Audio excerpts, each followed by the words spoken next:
Shatamanam Bhavati serial episode 1139 12 December 2024 ఏం జరిగిందో చూద్దాం. భువనేశ్వరి వాళ్ళ అల్లుడు కల్కితో ఇలా అంటుంది. కల్కి, వెంటనే మినిస్టర్ గారికి ఫోన్ చేయి, జరిగిన మొత్తం విషయం చెప్పు, మురారిని అరెస్ట్ చేశారని చెప్పు, ఎక్కడో ఏదో తప్పు జరిగింది, మురారిని అనవసరంగా అరెస్ట్ చేశారని నేను చెప్పానని చెప్పు అని అంటుంది. సరే అత్తయ్య అని కల్కి అంటే, అలాగే మన లాయర్ గారికి ఫోన్ చేసి బెయిల్ వచ్చే ఏర్పాటు చూడు అని భువనేశ్వరి అంటూ సరే అత్తయ్య అని అంటాడు కల్కి. కల్కి, మీరు టెన్షన్ పడకండి అత్తయ్య, అవన్నీ నేను చూసుకుంటాను, కంగారేం పడకండి, మురారికి ఏం కాదు అని కల్కి అంటే, అప్పుడు జయ ఇంకా ఏం కాదు అని అంటారేంటండి, జరగవలసిన నష్టం మొత్తం జరిగిపోయింది కదా, నేను ముందే చెప్పాను ఎవరి దిష్టి ఇంటికి తగిలిందో ఏంటో, ఎవరి పాదం వల్ల ఈ ఇల్లు నాశనం అవుతుందో నేను ముందే చెప్పాను, అయినా నా మాట ఎవరూ వినిపించుకోలేదు. ఇప్పుడు చూడండి, ఒకప్పుడు ఊరు మొత్తం గౌరవించే మన ఇంటికి ఈ రోజు ఇంత అగౌరవం వచ్చిందంటే ఇక్కడ కావాలని ఎవరు చెయ్యలేదు కదా అని అంటుంది జయ. అప్పుడు భువనేశ్వరి, జయ నువ్వు నోర్ముయ్, అన్నిటిలో తలదూరిస్తే మర్యాదగా ఉండదు అని అంటుంది. అప్పుడు ఆ ఊర్లో జనం, అమ్మవారు ఈ ఊరికే పెద్దవాళ్ళమ్మ, మేము పేద బ్రతుకులం, మీ చల్లని నీడలో బతకాలనుకునే మనుషులం, ఒకవేళ మురారి బాబు గారే ఈ పని చేస్తుంటే మా పిల్లల్ని మాకు అప్పగించమని చెప్పండమ్మా అని ఏడుస్తారు. ఇప్పుడు అందరూ షాక్ అవుతారు. భువనేశ్వరి ఇలా అంటుంది, ఏంటి మీరు మాట్లాడేది, నా కొడుకు ఈ పని చేస్తుంటాడని మీరు కూడా నమ్ముతున్నారా అని అడిగితే, అప్పుడు వాళ్ళమ్మ నాన్న కన్న మమకారం అమ్మ, ఏదైనా సరే నమ్మేలాగా చేస్తుంది అంటూ ఏడుస్తుంది. ఇప్పుడు జయ అన్నిటినీ గుడ్డిగా నమ్మకూడదు, అమ్మ గురించి తెలిసి కూడా ఇలా మాట్లాడడం మంచిది కాదు అని అంటుంది. అప్పుడు ఆ అమ్మాయి వాళ్ళ అమ్మ, నేనేమి తప్పుగా అనలేదమ్మా, అంతవరకు ఎందుకు, పెద్దమ్మ గారు ఈ రాధమ్మ విషయం నమ్మలేదే, దానికి కారణం ఎవరు, కొడుకు మీద ఉన్న మమకారమే కదా, కొడుకు మీద ఉన్న ప్రేమే కదా, అదే కదా తల్లిదండ్రులకి బిడ్డల మీద ఉండే నమ్మకం, ఆ నమ్మకమే ఏదైనా నమ్మేలాగా చేస్తుంది అని అంటుంది ఆ పిల్లల వాళ్ళ అమ్మ. అప్పుడు భువనేశ్వరి భాను వైపు చూస్తూ, విన్నావా వాళ్ళ మాటలు, ఇదంతా నీ వల్లే జరిగింది అని అంటుంది. అప్పుడు భాను, నా వల్ల నేనేం చేశానండి అని అడుగుతుంది. కల్కి, అదేంటత్తయ్య, పాపం రాధ తప్పేముంది అని అడుగుతాడు. అప్పుడు సత్య, నాన్న ఇంకా మీరు రాధని వెనకేసుకుని రాకండి అని అంటుంది. అప్పుడు భువనేశ్వరి, కల్కి, రాధ తప్పు లేదని నాకు కూడా తెలుసు, కానీ ఈ రాధ అనేది నా కొడుకు జీవితంలోకి వచ్చుండకపోతే ఈ రోజు నా కొడుకుకి ఈ పరిస్థితి వచ్చుండేది కాదు కదా అని అంటుంది భువనేశ్వరి కల్కితో. భువనేశ్వరి కల్కితో ఇలా అంటుంది, ఎక్కడో అనాథాశ్రమంలో పెరిగింది, నా కొడుకుకి ప్రేమ అంటూ పరిచయం అయింది, ఇద్దరు మనసిచ్చి పుచ్చుకున్నారు, వాళ్ళిద్దరిని కలపాలని నిర్ణయించుకున్నాను, అంతేగాని ఈ రాధ ఎవరు ఏంటి, వాళ్ళిద్దరిని ఎందుకు కలపాలి ఇవేమీ నేను ఆలోచించలేదు, కేవలం నా కొడుకు గురించి ఆలోచించాను, అయినా సరే తనని నా ఇంటి మహారాణిని చేస్తాను అని చెప్పినప్పుడు చెప్పా పెట్టకుండా కనిపించకుండా వెళ్ళిపోయింది, మళ్ళీ ఇన్నాళ్లకు తిరిగొచ్చింది, ఇప్పుడు ఏమో తనకేమీ తెలియదు, అసలు జరిగిందేమీ తెలియదు అని బాధపడుతుంది. ఈ రాధ గురించే మురారి బాధపడుతున్నాడు. ఈ రాధకి గతం గుర్తు చేయాలనే తను పెరిగిన ఆశ్రమానికి కూడా తీసుకెళ్లాడు, అక్కడి నుంచి వచ్చాకే ఇదంతా జరుగుతుంది, దీనికి కారకులు మరి రాధ కాక ఇంకెవరంటావు, రాధ కాదంటావా అని కల్కిని అడుగుతుంది భువనేశ్వరి. ఇప్పుడు జయ మధ్యలో దూరి, ఇన్నాళ్ళకైనా నిజం తెలుసుకున్నావమ్మా, ఎవరేంటో అర్థం చేసుకున్నావు, నేను ముందు నుంచి చెప్తూనే ఉన్నాను, నువ్వు అసలు నా మాట వినిపించుకుంటే కదా అని అంటుంది. నేనేం చెప్పినా చెడ్డదానిలాగా కనిపించాను, ఇష్టం లేకుండా మాట్లాడుతున్నాను అని అందరి చేత మాటలు పడ్డాను, అని నేను ఆలోచించింది మన కుటుంబం పరువు మర్యాదల గురించని అర్థం చేసుకోలేకపోయావు. ఇప్పుడు చూడు, ఇన్నాళ్ళు మనం కనపడితే చేతులెత్తి దండం పెట్టే మనుషులే ఈ రోజు నా తమ్ముడు తప్పు చేశాడు అని వాళ్ళ మనసులోని ఆలోచనని నీ ముందే వెళ్ళబుచ్చారు అంటే దానికంతటికి కారణం ఈ రాధే అంటుంది జయ. ఇంకా సత్య ఏడుస్తూ, మా మావయ్య మీద ఇంత నింద పడిందంటే దానికి బాధ్యత నువ్వే తీసుకోవాలి అని భాను వైపు చూపిస్తుంది. నువ్వే మా మావయ్య జీవితంలో లేకపోతే ఈ రోజు మా మావయ్య మీద ఈ నింద పడుండేదే కాదు అని అంటుంది సత్య. భువనేశ్వరి భానుతో, విన్నావు కదా, ఇక్కడ అందరి అభిప్రాయం ఒక్కటే, నువ్వు నా కొడుకు జీవితంలోకి ఎందుకు వచ్చావా అని ఇప్పుడు నేను బాధపడుతున్నాను, ప్రేమ మీద గుడ్డి నమ్మకంతో ఈరోజు వాడి భవిష్యత్తుని ఇలా చేసుకున్నాడు అని నేను బాధపడుతున్నాను అని భువనేశ్వరి అంటుంది భానుతో. అప్పుడు భాను ఏడుస్తూ, మీలాంటి మంచి వాళ్ళ నోటి వెంట ఇలాంటి మాటలు రాకూడదు, మీరు ఇదంతా బాధలోనే అన్నారని నేను అర్థం చేసుకోగలను, కానీ ఒక్కటి చెప్తున్నాను, ఇన్ని రోజులు నేనేంటో నాకు తెలియకపోయినా మీ కుటుంబం ఏంటో నేను పూర్తిగా తెలుసుకున్నాను, మీ మనసేంటో మురారి గారి గొప్పతనం ఏంటో నేను అర్థం చేసుకున్నాను, అలాంటి మురారి గారు తప్పు చేశారని బాధలో ఉన్న వాళ్ళు ఆలోచించొచ్చు, కానీ నేను అలా అనుకోను, మురారి గారి మీద ఇంత పెద్ద నింద పడింది అంటే ఇది నిందే అని నిరూపించాల్సిన బాధ్యత నా మీద ఉంది, మురారి గారిని విడిపించి తీసుకొచ్చే బాధ్యత నాదే, మీ పిల్లల్ని కూడా మీకు అప్పగిస్తాను అని అంటుంది భాను. మురారి గారి మీద అందరూ కలిపి నింద వేశారని నేను నిరూపిస్తాను అని భాను అంటుంది. అప్పుడు జయ, నీ దారేంటో నీకే తెలీదు, నీ గమ్యం ఎక్కడుందో నీకే అర్థం కాలేదు, అలాంటిది నువ్వు ఇవన్నీ ఎలా ఛేదిస్తావు అని అడుగుతుంది జయ. ఆవేశంలో మాట్లాడిన మాటలు అనర్థాలను తీసుకొస్తాయి తప్ప పరిష్కారాన్ని చూపించవు అని జయ అంటే అప్పుడు భాను గమ్యం తెలియకపోయినా ప్రయాణం చేయవలసిన పరిస్థితి వచ్చింది. నన్ను అభిమానించే వ్యక్తి ఈరోజు ఇలాంటి పరిస్థితుల్లో ఉన్నాడు అంటే దాన్ని తప్పు అని నిరూపించాల్సిన బాధ్యత నా మీద ఉంది. ఏం చేసైనా సరే అది నిరూపించి తీరుతాను అని అక్కడి నుంచి వెళ్ళిపోతుంది భాను. పక్కన ఊర్మిళ ఆఫీస్లో టెన్షన్ పడుతూ ఉంటుంది. నీలిమ, కార్తిక్ ఊర్మిళ దగ్గరకు వచ్చి, ఆంటీ వాళ్ళు కాన్ఫరెన్స్ హాల్లో వెయిట్ చేస్తున్నారు, మీరు ఇక్కడ ఉన్నారేంటి అని అడుగుతుంది. అప్పుడు కార్తిక్, అమ్మ నువ్వు వచ్చి ప్రెజెంటేషన్ స్టార్ట్ చేయమ్మా అని అంటాడు. అప్పుడు ఊర్మిళ ఏం చెప్పాలో కూడా అర్థం కావట్లేదు అని కంగారు పడుతూ ఉంటుంది. ప్రెజెంటేషన్ ఇవ్వడానికి అక్కడ అసలు ఫార్ములానే లేదు అని ఊర్మిళ అంటే అప్పుడు నీలిమ, అదేంటంటే అలా మాట్లాడుతున్నారు, నిన్న నైటే కదా నేను దేవుడి దగ్గర పెట్టి మరీ వచ్చాను అని అంటుంది. దానికి ఊర్మిళ, నువ్వు దేవుడి దగ్గరే పెట్టావు కానీ అగరబత్తి పొడి మొత్తం యాష్ మొత్తం అందులో పడి ఫార్ములా మొత్తం పాడైపోయింది అని అంటుంది ఊర్మిళ. ఇప్పుడు ఆ ఫార్ములా లేకుండా మనం ప్రెజెంటేషన్ ఎలా ఇస్తాం అని ఊర్మిళ అంటుంది. దానికి కార్తిక్, అవునా మరి ఇప్పుడు ఏం చేయాలి అని అంటాడు. ఊర్మిళ, అది తెలియకే కదా కార్తిక్ నేను తల పట్టుకొని కూర్చుంది అని అంటుంది.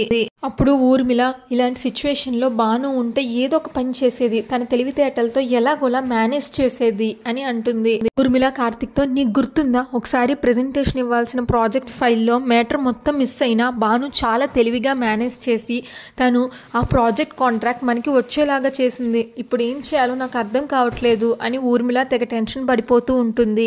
ఇంకా నీలిమ ఆ స్టాఫ్ మొత్తాన్ని ఇలా అంటుంది, ఎక్స్క్యూజ్ మీ ఒకసారి మీ అందరూ బయటికి వెళ్ళండి అని అంటుంది. ఓకే మేడం అని చెప్పి వాళ్ళందరూ బయటికి వెళ్తారు స్టాఫ్ మొత్తం.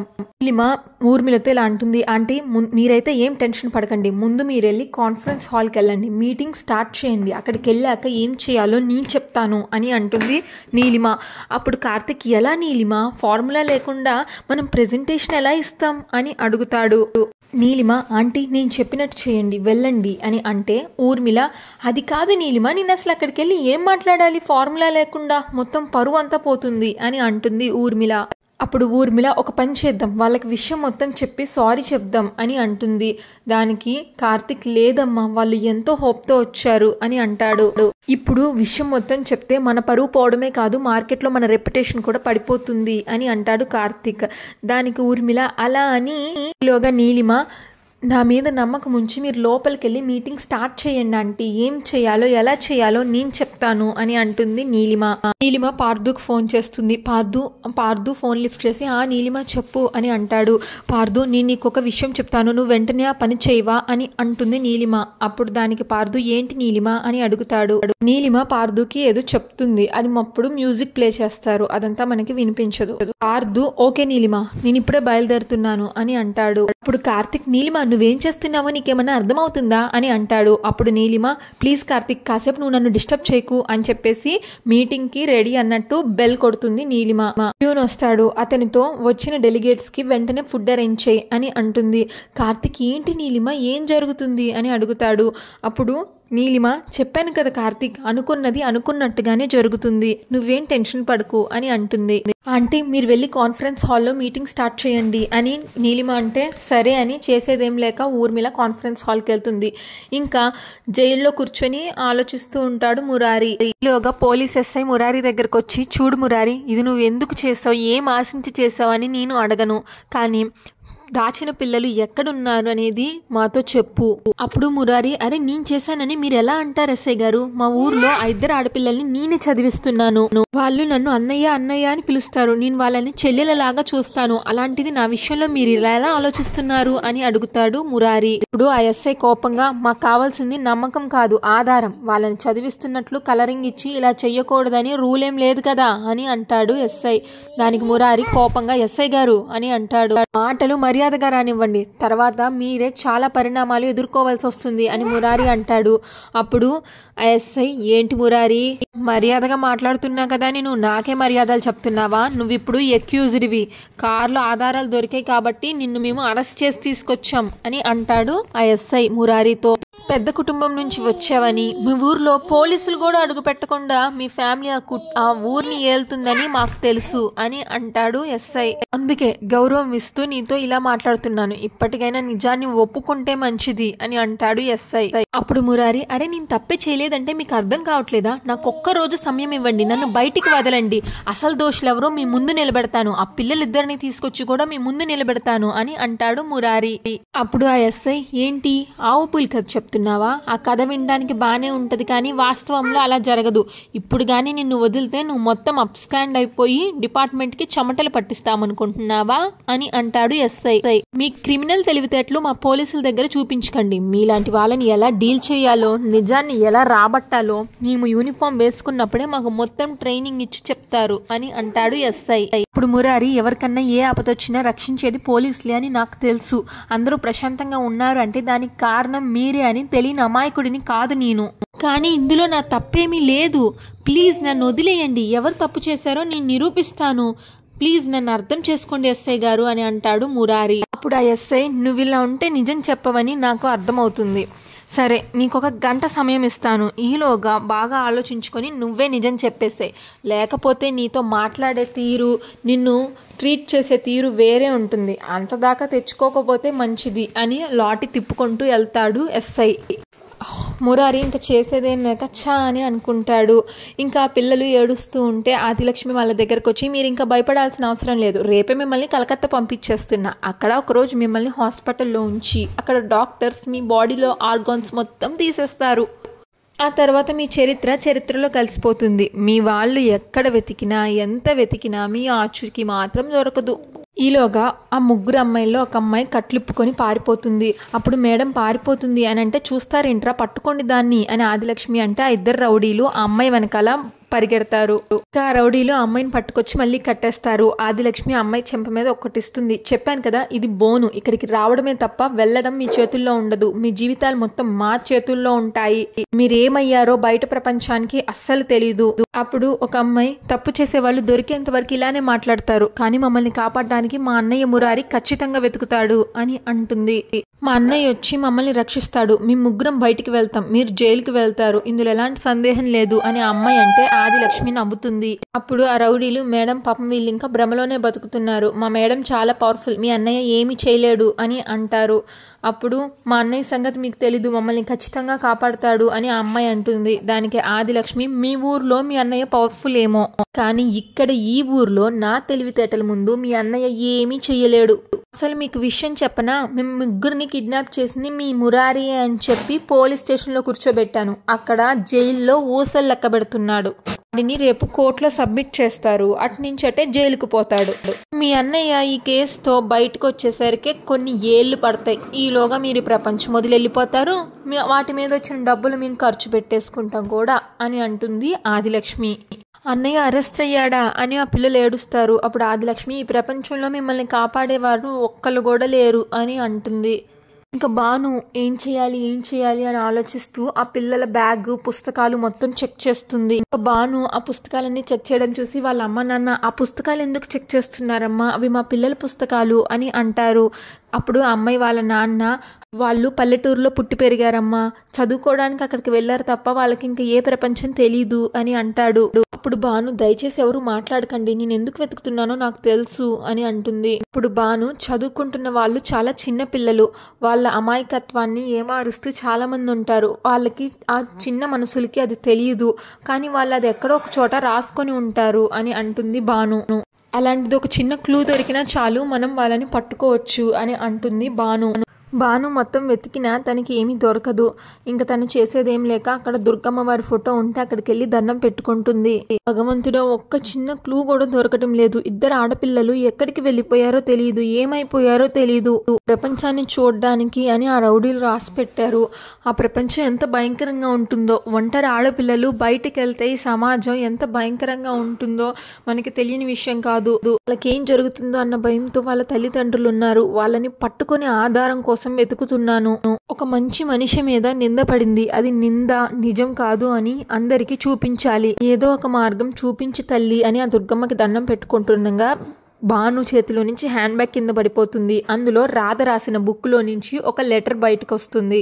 అందులో రాధ రాసిన పేపర్ మళ్ళీ కనిపిస్తుంది. అప్పుడు భాను చదువుతుంది, భగవంతుడా, ఆదిలక్ష్మి బుద్ధిని మార్చు తండ్రి. ఒక మంచి సంస్థలో ఉన్న తను ఇలా చెయ్యడం మంచిది కాదు. ఆదిలక్ష్మికి మంచి బుద్ధి వచ్చేలాగా చెయ్యి అన్నట్టు రాధ రాసింది చదువుతుంది భాను. అప్పుడు భాను ఆ పిల్లల తల్లిదండ్రుల దగ్గరికి వెళ్ళి, మీ పిల్లల్ని ఎలా పట్టుకోవాలో, ఎలా వెనక్కి తీసుకురావాలో ఆ భగవంతుడు నాకు ఒక ఆధారం చూపించాడు అని అంటుంది. మురారి గారికి సాయం చేయడమే తప్ప ద్రోహం చేసే ఆలోచన లేదు అని నిరూపించే అరుదైన అవకాశం నాకు దొరికింది. మీరేం బాధపడకండి, మీ పిల్లలకి ఏమీ కాకుండా క్షేమంగా మీకు అప్పచెప్పే బాధ్యత నాది అని భాను అంటుంది. ఇంకా అంతటితో ఎపిసోడ్ పూర్తయిపోతుంది. నెక్స్ట్ ఎపిసోడ్ ప్రోమోలో భాను బయలుదేరుతుంది ఆదిలక్ష్మి దగ్గరికి. ఇంకా ఆదిలక్ష్మి ఏమో ఆ రౌడీలకి ఇంజెక్షన్ ఇవ్వమని చెప్తుంది. తొందరగా వీళ్ళకి మత్తించేస్తే ఆ వ్యాన్లో పడేస్తే కలకత్తా వరకు వెళ్ళిపోతారు అని అంటుంది. వాళ్ళు మత్తు ఇంజెక్షన్ ఎక్కించేలోగా భాను ఆ కిడ్నాప్ చేసి పిల్లల నుంచిన ప్లేస్కి వెళ్తుంది. భాను ఒక చెక్క కర్ర తీసుకొని ఆ రౌడీల నెత్తి మీద కొడుతుంది. అప్పుడు ఆదిలక్ష్మి, వాళ్ళని నువ్వు కాపాడలేవు సరిగా, నీకు నువ్వుగా పులిగుహలోకి వచ్చావు అని అంటుంది. ఇంకా చూస్తారేంట్రా, దాన్ని కట్టిపడేయండి అని భానుని చేతులు కట్టేస్తారు. భాను విడిపించుకోవడానికి ప్రయత్నిస్తుంది. శతమానం భవతి రెగ్యులర్ అప్డేట్ కోసం మా ఛానల్ సబ్స్క్రైబ్